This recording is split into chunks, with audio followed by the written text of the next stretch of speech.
Bonjour et bienvenue dans cette section. Donc, nous allons apprendre comment supprimer une table, une requête et nous allons essayer de voir comment je peux constituer les éléments de la table de temps.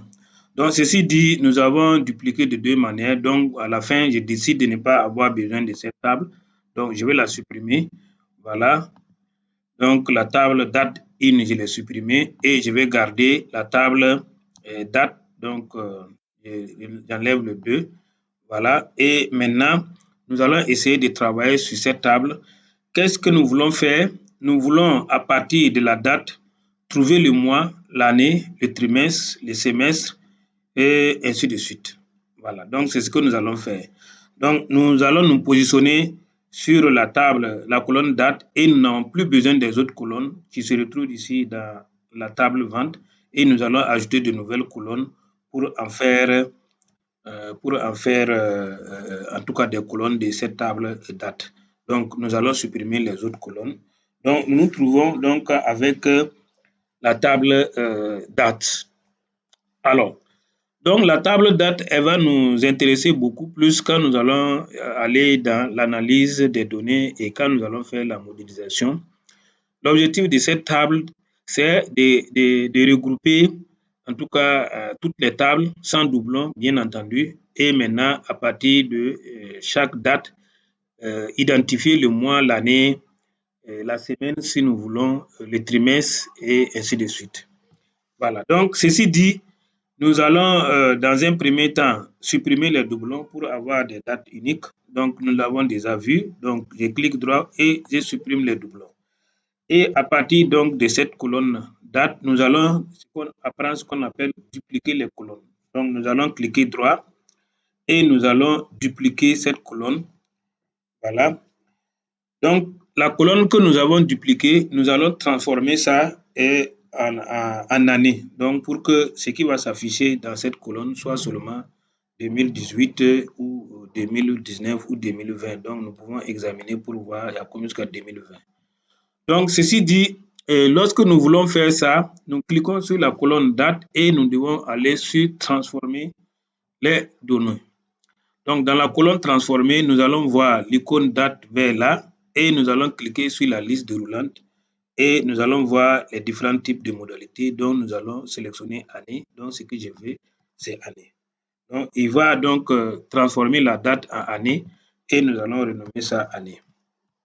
Voilà. Voilà comment j'ai dupliqué une colonne et renommé ça en année.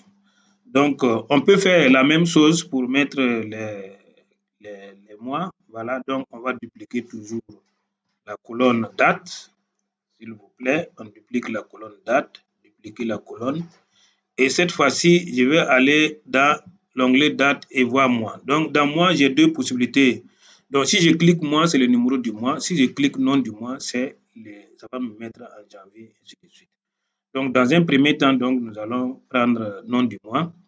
Voilà. Et donc, nous allons donc nom mois. Et nous allons cette fois-ci dupliquer la colonne. Voilà, on va dupliquer et nous allons cette fois-ci dire de mettre le numéro du mois. Voilà, donc dans cette colonne, je vais aller toujours sur mois et on va mettre mois qui va nous donner le numéro du mois. Donc, nous allons donc renommer ça à num mois. Voilà. Donc, ensuite, allons-y donc avec la duplication toujours. Et cette fois-ci, nous allons faire le numéro du trimestre et le nom du trimestre. Alors, donc, je duplique la colonne. Donc, et là, je vais aller dans trimestre et trimestre de l'année va me donner le numéro du trimestre. Donc, on va faire donc num trimestre, voilà. Et donc, ça, c'est réglé. Donc, cette fois-ci, nous allons donc essayer de dupliquer cette colonne. Voilà, on va dupliquer cette colonne et nous allons dire nom du trimestre. Donc, qu'est-ce qui va se passer? Nous allons essayer d'ajouter un préfixe. Voilà, ça va donner T1, T3 et T4. Donc, nous allons donc renommer ça trimestre. Voilà, trimestre. Voilà.